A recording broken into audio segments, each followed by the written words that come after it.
Red blues, baby, red blues.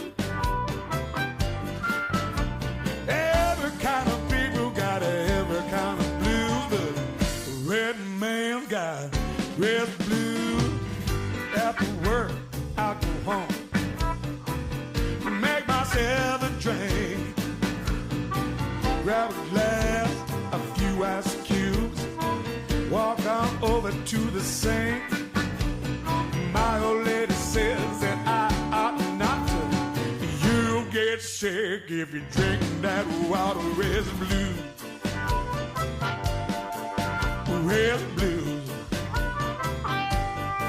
red blues, baby, red blues.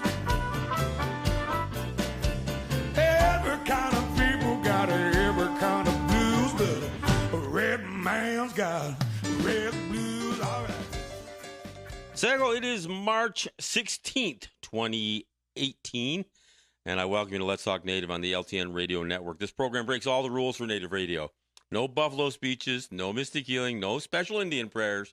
We tackle the real issues facing Native people. We look back at our glorious and our grave history, a tough look at where we're at now, and look forward to our ongoing battles for sovereignty and autonomy. Let's Talk Native is produced in association with Iroquois Promotions on the LTN Radio Network, streaming live from the Cattaraugus territory of the Seneca Nation, and simulcast and rebroadcast by and on the Gwe, CKWE in Tandanega.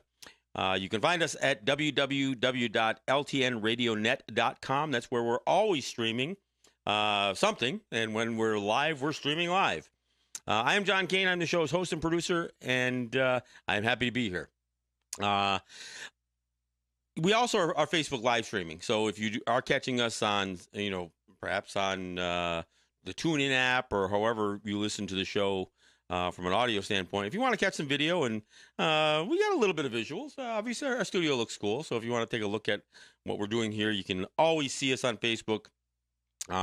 We share the live stream with a couple of, several group pages, and of course, after we're live, it stays on Facebook as a was live video, so you can catch it after the fact as well. All right, so today's a bit of an anniversary. If you're wondering what the anniversary is, well, it was 3 years ago today that the Lancaster Central School Board voted unanimously to retire their mascot, nickname, logo, the whole bit.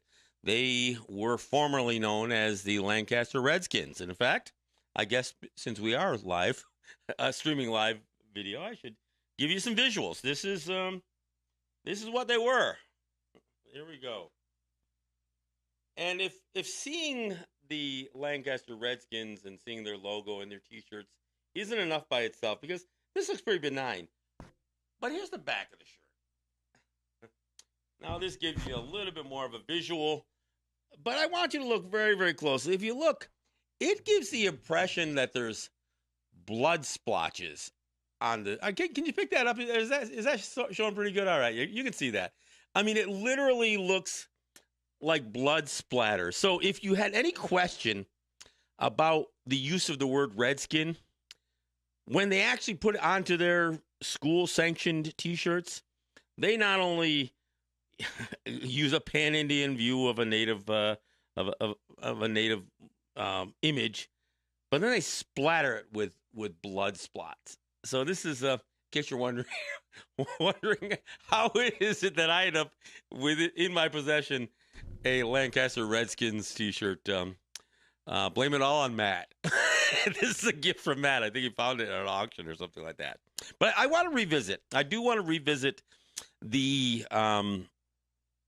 fight, and the role that I and others played. And when I say others, I mean many others, because this was an interesting battle.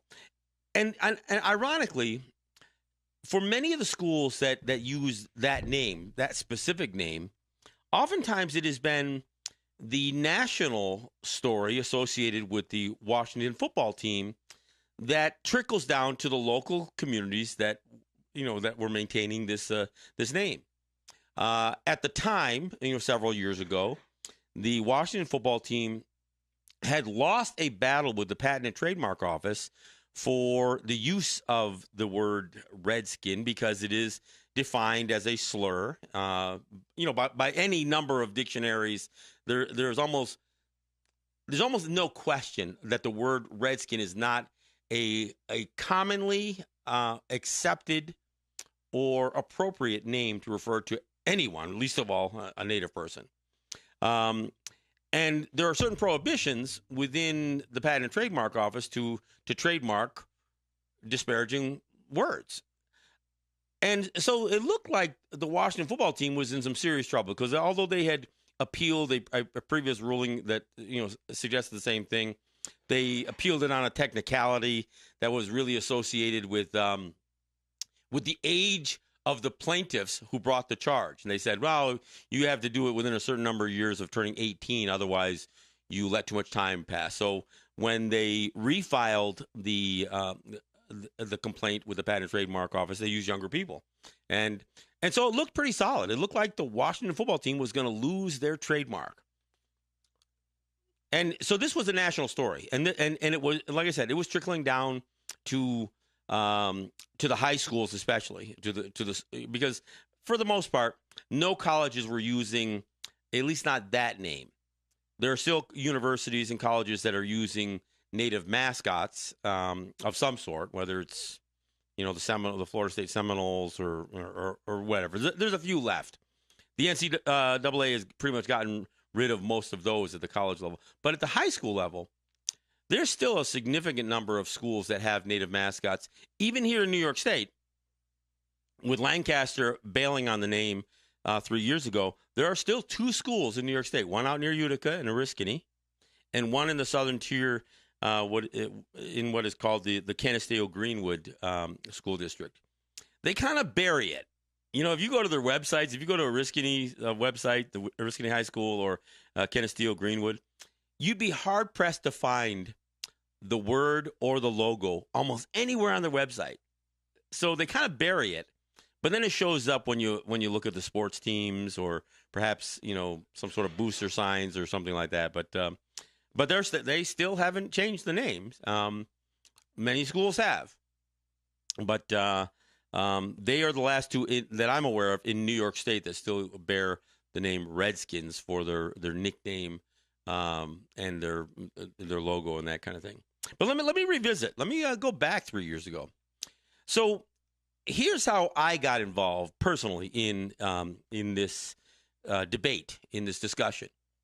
And Lancaster has had to visit this issue a few times, and the media is partially behind it because, again, with the Washington football team on the brink of what at least what appeared to be on the brink of losing their trademark protection for the name, it was a bit of a national story. So every time the Washington football team and their name gets in the press, it comes down locally, and so the local media was asking, and so the school, in terms of its superintendent and its school board, have had this discussion, but in this last go round, they decided, well, maybe it's time for us to ask Native people directly how they feel about it. So they contacted Al Parker, who is a fairly prominent, he's a Tonawanda Seneca, a fairly prominent Native person in in Western New York,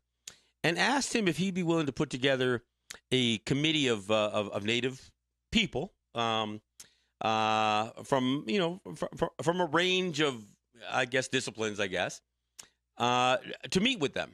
And so he invited a couple of folks, Don Grindy from UB, and I'm going to miss the other name, but another woman professor whose name is I'm losing.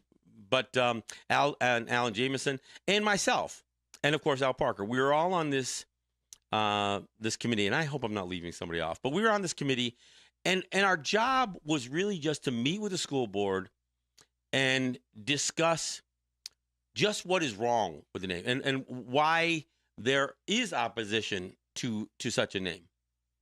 So we had an initial meeting, and it was kind of a closed door meeting just to introduce ourselves and explain who we were. And of course, I was the only real media person.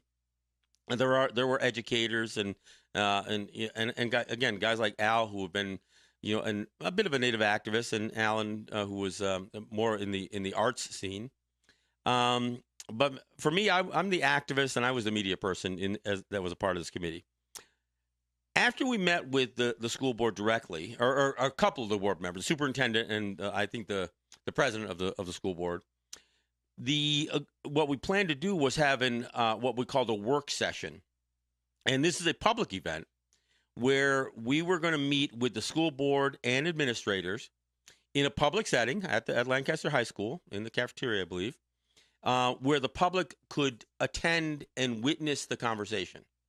And so that's what we done. We had done this, and it was pretty powerful. And I gotta say, meeting the school board in its entirety that evening, a school board of 7 people, I got the distinct impression that there were at least 3 or 4 who were already opposed to this name and understood the inappropriateness of it right from the start. But there was probably at least 3 school board members who didn't understand what the opposition was and or were pretty strongly opposed to changing the name initially, before they heard a word out of us. But after we spent, an hour or so, and maybe this work session lasted an hour or two, without a lot of fanfare, there wasn't a whole lot of people there, although there were a few. We all kind of explained it. We explained what was wrong with the with the whole notion of reducing a people to an image or a nickname just for the entertainment of schools, and not just for the sporting events, but oftentimes it is laced through some of the school's culture. And of course, one of the statements that I had to make was that of all of them, the word Redskin is the worst, and part of it is because the etymology of the word has a couple of I guess explanations for the etymology of the word, but not the least of which is associated with the idea of scalping Native people and turning in that redskin scalp into for bounties. And so the red, and it's worth noting that in our language, the word red is directly connected to the idea of blood. I mean, the origin of the word, it's the same. In our language, it's the same etymology. And of course, as you can see from the T-shirt, even in the absence of knowing that, there's no mistaking that the red splatters on the shirt resemble blood splatter. So, I mean, there's no question about that. So there's that. But we had a discussion, and we all talked about our experiences growing up. Our experiences in having anybody attempt to identify us merely by the color of our skin. Of course, we made the clear analogies to the N-word, and again, all that goes into this notion of using a racial slur to describe a people or to identify a people by. And so we went through it all. And I would say at the end of that work session, and there were some people who got downright emotional. And I'm not just talking about the women. I mean, you can tell, a couple of the men were moved by the conversation. And I thought, having left that work session, that we had either convinced 2 of those 3 people who were against changing the name, and had at very least put the third, if not a couple of the others, on the fence. So I think they were firmly entrenched in their view before meeting with us. I thought we were very effective, and I give everybody credit to because we went around the room, we all had a presentation, and then we fielded questions, so people got to ask us questions about it, and so it was a good event. So after the work session, what the school board had decided to do was to hold what they called a community engagement session. And this is something that that consultants. This is a tool that communities use to address any range of issues. So they had a specific format. It's a whole process where people sign up to be seated at tables, and each table works together, and and we go through a bit of a program to make recommendations, to do evaluations, and so we did, and a lot of people signed up. There were a lot of Native people from other communities. This wasn't just for the Lancaster community. It started out with a bunch of protesters showing up, and so it had an auspicious beginning. Let's put it that way. But once we got into it, in fact, some of the opposition, the name savers, as they call them, or whatever they were calling themselves, the Save the Name group, they actually imported. They actually paid and flew in a couple of people who claimed to be Native, who were pro Redskins fans. One of the guy was about as fake as you can imagine. He's got about 10 different names that went from everything from Mark Lone Wolf to Mark Yazzie to Mark Yancey to, we understood that his ancestry may have had some Japanese ancestry, but also primarily, black ancestry. Whether he had any native ancestry to him or not, it was clear that he was a football fan from the Washington, D.C. area, and that was his biggest claim to fame.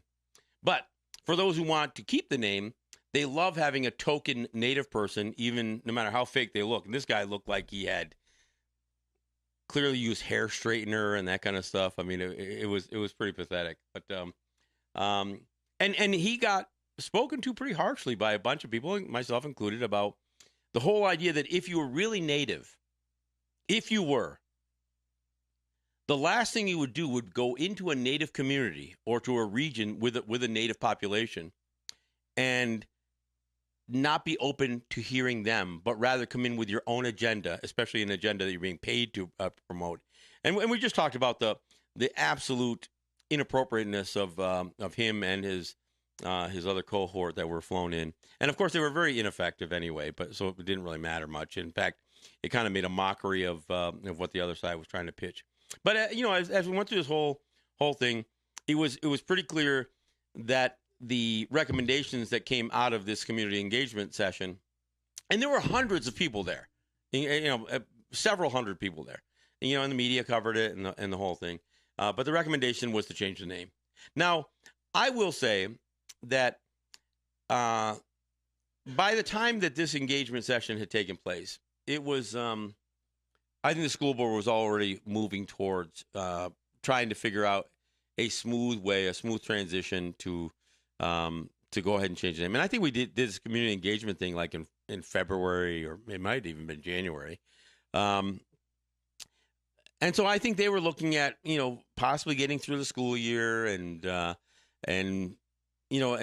trying to do this thing when there was less school activity going on and that kind of thing. But, this thing started to take on a life, and there was a lot of people who were violently, and I mean violently in terms of threatening bodily harm, violently opposed to changing this name. Some of these guys had taken such a clear ownership of this name. It was like, who the hell are you Native people to try to take away our Redskin name? I mean, they wanted to take ownership. They had appropriated the name and the image so much so that it wasn't even a question of them trying to say, oh, no, but we're honoring you. It was like, who the hell do you think you are? I mean, I had some threats made to me on Facebook and a few other places. And, of course, I'm the media guy. So I was on the radio. I did WBEN, and I did a couple of the local radio shows. I got interviewed by the Buffalo News in a very good article that was done. And, and I tried to be very, very level-headed about our opposition to this thing. I'm one of the few people who made the specific correlation to the dichotomy, I guess, between that same era where schools were adopting names like this was while residential / boarding schools were in place. and Native kids were being beaten, punished, tortured, abused for trying to hang on to any semblance of their identity. At the same time, that white kids were getting into their mom's purse to put the mom's makeup on for war paint, and beating their oatmeal canisters for tom-toms, and and developing the whole tomahawk chop and all that other stuff. I mean, white kids could play Indian, and the schools, rather than teaching anything about Native people, would appropriate these images and would create this false sense of Native people being merely relics of the past. And of course, it's dehumanizing and all that other stuff. But it was actually a very, very colorful battle,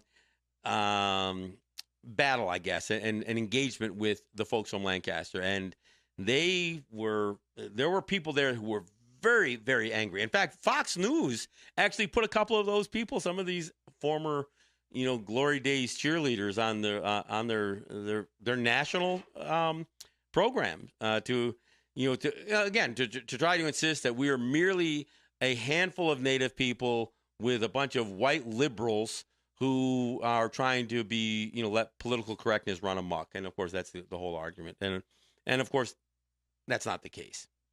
But the other thing that started to happen as we started to approach this time of year, there were a couple of schools who said, you know what? We don't want to compete against Lancaster. And a couple of lacrosse teams. It started with at Akron High School out in near the Tonawanda territory of Senegas. Lakeshore High School, and I think Silver Creek, but also up near in Tuscarora territory, Niagara Wheatfield. A number of schools said, no, we will not compete with our lacrosse teams, and this was girls and guys, wouldn't compete against Lancaster. And it wasn't because they couldn't beat Lancaster. In fact, they did frequently. But the experience that these kids were these schools that had Native kids in their enrollment, the experience they had when they would play or compete against Lancaster was this notion of being inundated with racial slurs. Them actually claiming that they were the Redskins and actually mocking the Native students who were competing against a school claiming to call themselves Redskins. I mean, so these schools were boycotting. So between what was transpiring at school board meetings, and we attended a few, and I spoke at a couple of them, some of the threats and the violence that was starting to develop, including some of the threats of violence that was being made against the school board members, the president of the school board, and the superintendent, Mike Vallely. It was culminating in getting uglier and uglier. So 3 years ago today, on March 16th, the school board had their monthly school board meeting, and they took the cues from the boycotts and the temperament, and they voted unanimously 7-0 to officially retire the name Redskins and begin the process of selecting another name. And of course, I won't say all hell broke loose, but it was not pretty. And again, there were some students that were trying to, some students trying to threaten a bunch of us who were there, and we were in attendance. I mean, there was a lot of there was a fairly large Native attendance, and there was police presence and the whole bit. It was kind of an incredible scene. The interesting thing, and I want to take a little bit of a side to this, because one of the things that parents were recommending that students do was to walk out of school, was to do a walkout. Just based on this notion of this racist nickname, and mascot that they had. And Lancaster is a very, very white village, white community. Like 98, 99% of the, again, the demographics of Lancaster are white. Irish, Polish, Italian perhaps. But really, really white. Almost no people of color there. Not Asian, not Latino, or certainly not black, and certainly not Native. There was one native student, I think, still in attendance there. A family who had kind of gone through the school system and felt some of these pressures. But very, very, very, very, very white community, and fairly conservative. I don't necessarily always associate whiteness with with conservatism, but in this case, yeah, pretty conservative. The interesting thing is Wednesday's walkout, where millions of students across the country walked out of school to protest gun violence and to call for more gun control and to support those who have been killed in these shootings, not just the shootings in Florida, but going back to Sandy Hook and Columbine, and basically did the walkout to demonstrate support for those people who lost their lives to this gun violence, especially at school, and to stand in solidarity with other students. There was a strong sentiment from this very school, from this very community, condemning these students walking out nationally and even in Lancaster. I mean, I saw people calling for, these kids to be suspended or expelled, and where they were calling for schools to be fined for letting this happen or supporting the idea of a walkout.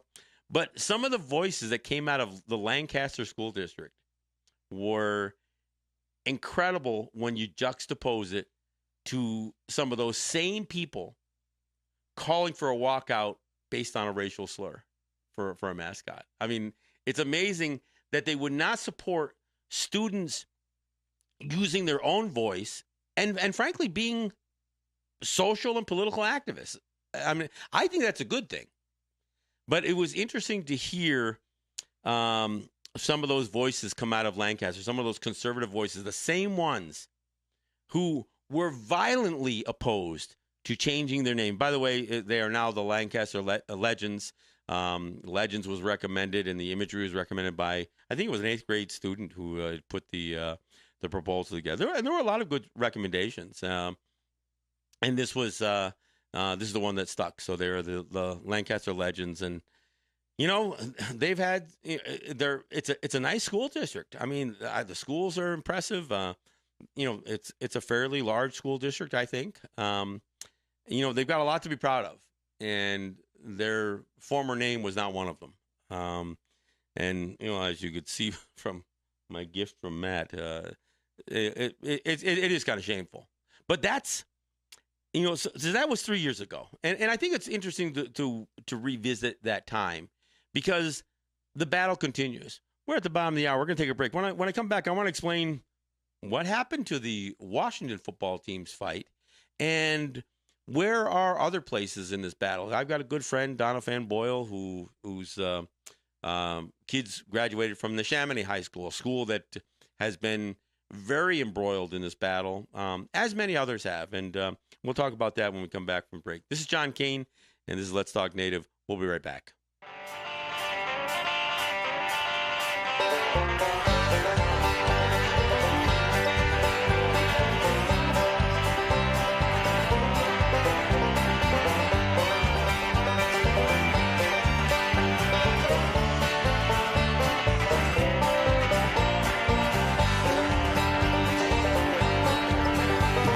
Blast from the past, do you hear my engine roar? I'm a blast from the past, just let that engine roll. And when you hear me coming, I'll have that pedal on the floor. Them northern lights are cold, they're telling me to come on home. But the howling of the highway just keeps me moving on. This 53 is winding, she keeps me rolling on.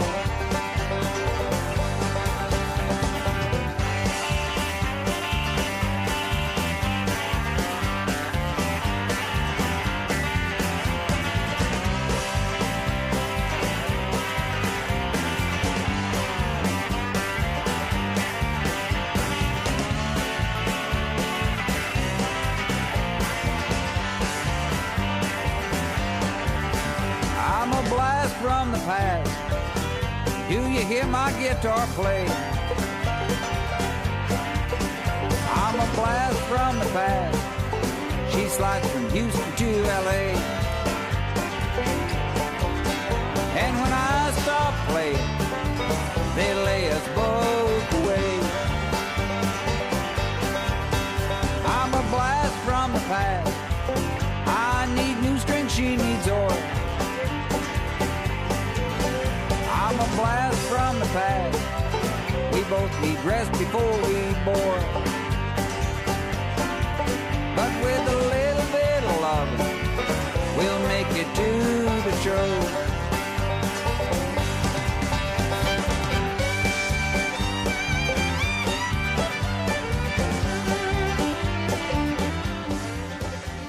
All right, thanks for coming back. This is John Kane. This is Let's Talk Native. And I want to thank my sponsors, Ross and Holly John and the RJE family of businesses, Eric White and ERW Enterprises. I've got good friends, individuals like Ed Schindler and Cynthia Trice and Neville Spring. Again, I still feel compelled to mention Sugar Montour as somebody who has been an avid supporter of the program and the work that I do. And as I continue to mourn his passing, I still feel compelled to mention how much he supported the program. And look, there are others who have helped the program over the years. I'm kind of revisiting some of those folks to see if we can't, get some more support. The more resources I have, the more that we can do. And so that's the reason to even ask. So I want to thank all those who have supported the program in the past. And of course, especially those who are still supporting the program. But all of you have enabled me to continue to educate, entertain, and inform we're almost done with our 8th year. So I want to thank all of you for joining in the fight and doing your part. I also want to thank Unity Stream and Apache Radio Net for providing our streaming. And again, I want to thank CKWE for both the simulcast and the rebroadcasts. I want to thank Netroots Radio and Real People's Media and Indigenous Resistance Radio. These are internet networks that provide radio programming from a variety of sources, and these are several of them that carry this program. And of course, I want to thank all of you who share the program. I know I got people close to me, like my wife, who shares the program on many group pages. But over the days after a broadcast, whether it's my show in New York or this one here, I see more and more people who check out the show and then either share it on their own pages or find other group pages to share. And I appreciate all of it. Whether you share the Facebook stream or whether you share the SoundCloud audios or our YouTube videos, which are probably, at least for watching it after the fact, it's probably the highest quality viewing of the program. We do get a chance to edit a little bit, cut some of the the pre-show down. And the audio is audio and video is quite good. So I thank all of you who share the YouTube videos, the SoundCloud audios, and of course the Facebook videos as well. And that's how we get the word out, and that's how we educate people. Now, the reason I'm doing this show is clearly it's an anniversary of the Lancaster School District, which is a suburb of Buffalo. They are fairly local. I mean, as I mentioned, our schools here in Seneca Territory, they may not compete in league play, but certainly in tournament play and other means compete against Lancaster, as does the Tonawanda Senecas who go to school in Akron, as do the Tuscaroras and the folks who live in Tuscarora Territory and attend Niagara Wheatfield. So Lancaster is not ignorant to who we are. They know Native people. So even as they appropriated this name for all those years, which is one of their most solid arguments they make, even as they appropriated for all these years, it's not like there was an absolute absence or ignorance to who the Native people are. There are places, even as I look at places like Oriskany and Canisteo Greenwood, there isn't a large Native presence in the area. So you can kind of get away with it in some of these areas where you don't ever have to really confront the very people whose image and names you have appropriated from. But Lancaster, in this little, very, very white community, essentially is surrounded by Tonawanda Senecas, by Tuscaroras, by Cayugas, by Senecas, and of course those of guys like myself who are Mohawk and others who live in these native communities. So they are not without having exposure to native people. So there was almost no excuse for, I guess, pleading ignorance to to what a native person really was, even as they were recasting us in this this pan-Indian image of a native person, or trying to promote this notion of the noble savage so they could claim certain noble characteristics that they would associate with native people. I mean, see, it's kind of this whole backhanded compliment. When they try to say, well, we're honoring you, really they aren't. Whether it's the Washington football team, professional football team in D.C., or whether it's Lancaster or Kenesteel Greenwood, any of these, it isn't really about us.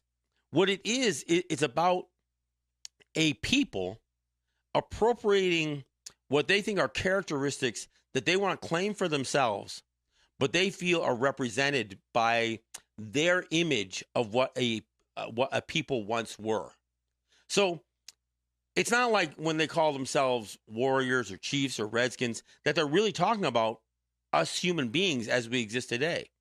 No, they're trying to capture their view of what they think we represented in American history, not in our own history.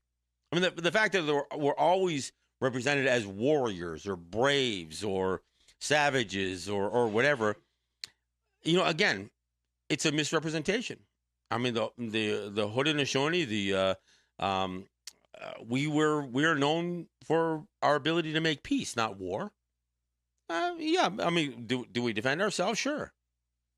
But this whole notion that you could always attribute this noble, fierce savagery, fighting, again, fierceness associated with Native people, without appreciating any of the other characteristics that we, frankly, are more representative of. That's what happens with these schools that do this. So again, 3 years ago, Lancaster changed its name. But what about other schools? My good friend Donna Fan Boyle, who I've had on my program and I've done a few programs with, she has remained active in many other school districts that not only have used this name, the R word, Redskin, but many other schools that still feel so compelled to appropriate this native imagery for their amusement. And again, I think it's important that people realize that amusement essentially makes a mockery of what our real culture is, because they don't really understand it. They just, they'll, beat on a drum or do some sort of representation that they believe is a representation of native dancing. They'll put on some fake regalia, or worse yet, there were universities that were paying thousands of dollars to get fairly authentic regalia produced for their cheerleaders to do tumble across the football field. But all of this mockery takes place. My friend Donna, this school in Pennsylvania, Neshaminy, they actually do a yearly contest where they name their Mr. Redskin.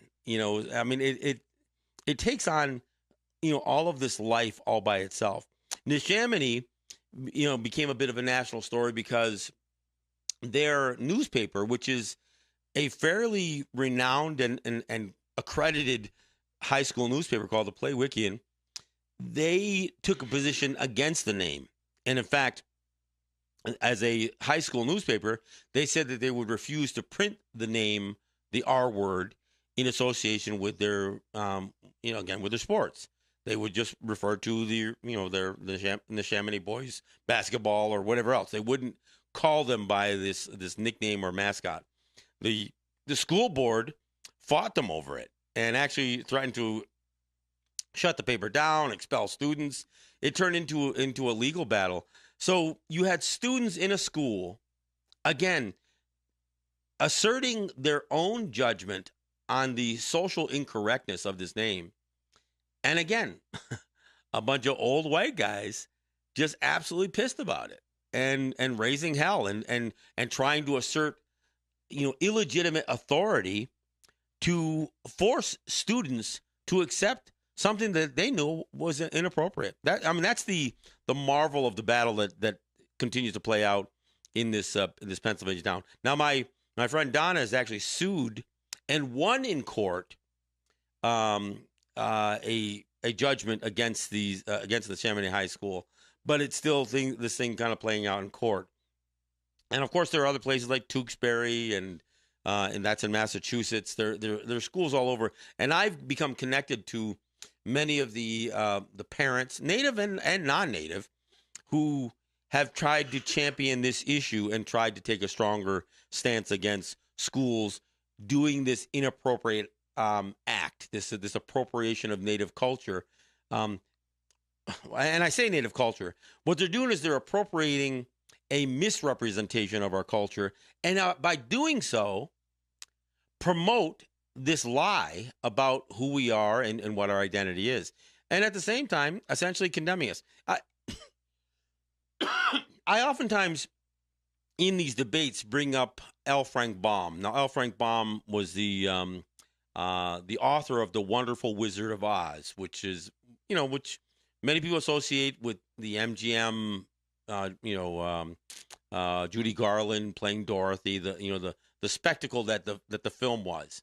And they associate it as a children's story. The reality is, The Wonderful Wizard of Oz was really a political parody at many different levels.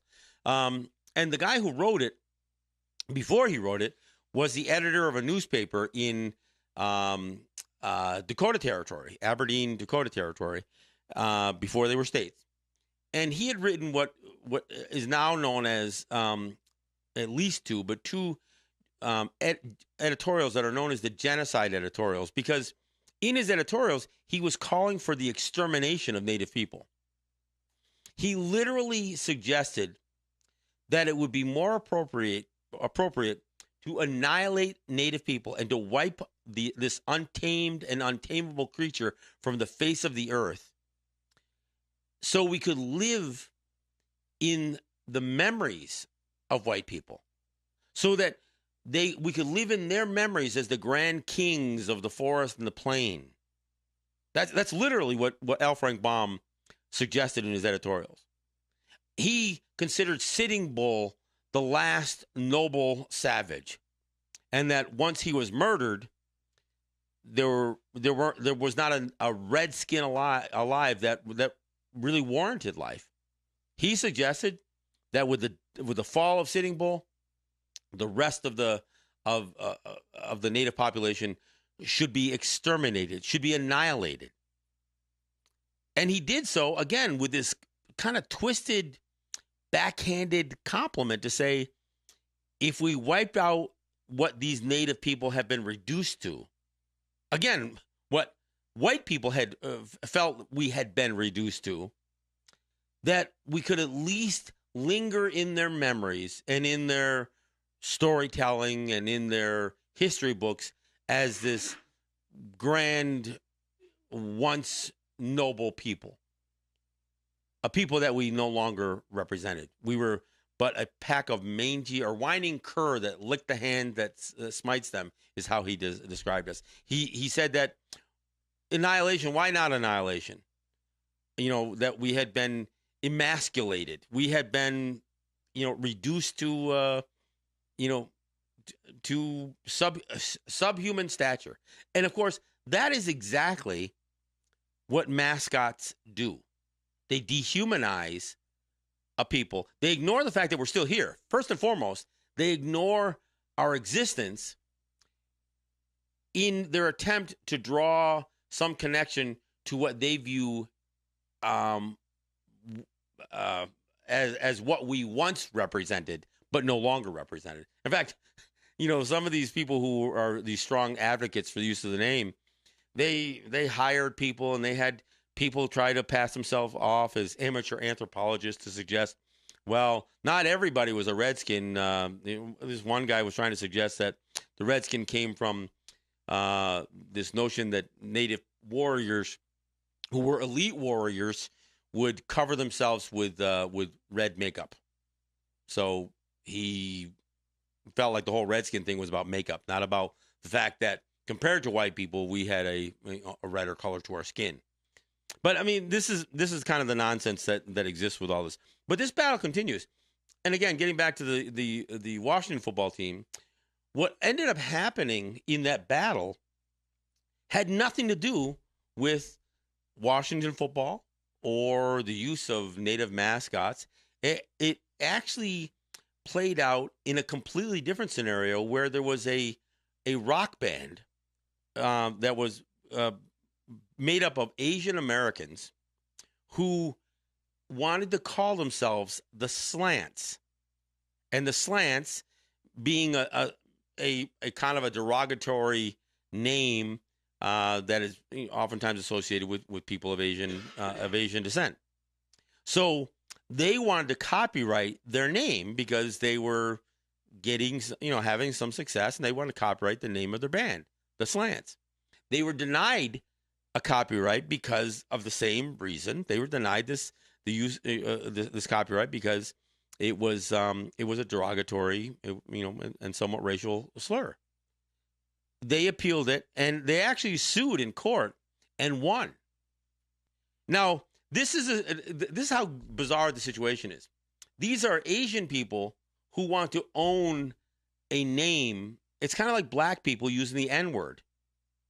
Look, if a black person wants to use the N-word, they have the right to own that name. Frankly, if Native people want to use the R-word, the question is, when others use it, if you're going to insult an Asian person by calling them a slant, or if you're going to insult a black person by calling them the N-word, or if you're going to insult a Native person by reducing them to identifying them just by the outer layer of their skin, or a reference to having had bounties put on their ancestors, then that's different. But this was a circumstance where an Asian American group, rockers, decided they wanted to own the word. And because that copyright was upheld, or the right to have that copyright was upheld in court, it essentially ended the battle over the R word for Dan Snyder and the Washington football team. So, I mean, really nothing changed in terms of what our sentiment is towards this thing, but clearly having their copyright protection in place left them in better standing with the NFL and that kind of thing. There is still a fairly active movement, not only amongst folks like myself and my friend Donna and so many others, and Amanda Blackhorse and so many of the others that were involved in the copyright challenge, but there are many of us that are still very active. And in fact, one of the things that developed recently with the Cleveland baseball team was the idea that the Cleveland baseball team, although they aren't going to change their name, they're still going to be called the Indians. They are retiring and getting rid of the mascot, this buffoonish, cartoonish image that they had for their ball caps and the uniforms, a logo they called Chief Wahoo. They retired that, so their hats are basically going to have a C on it.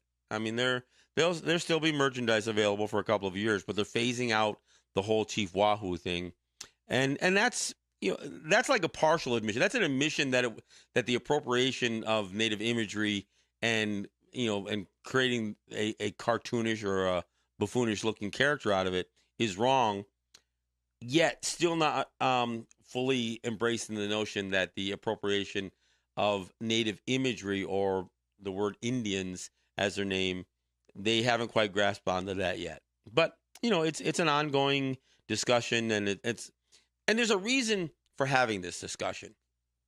There are schools and there are states, almost every state in the union in the United States, and many in the provinces of Canada, have all kinds of laws on the books that are supposed to be anti-discrimination laws.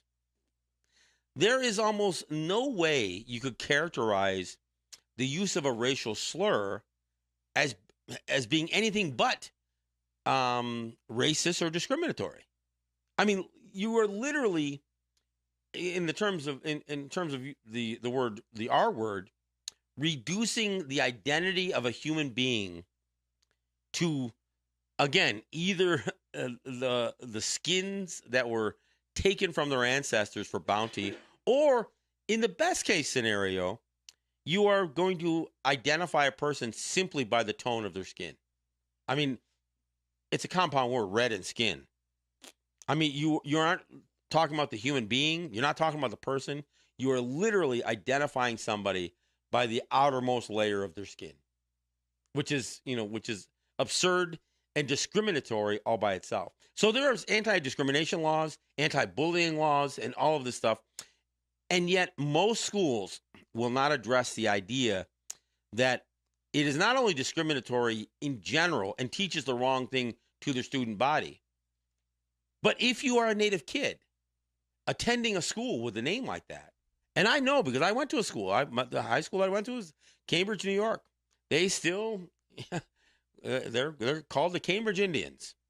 And trust me, being the only Native kid in that school, I was invariably going to be called the Cambridge Indian or Chief or Wahoo or something.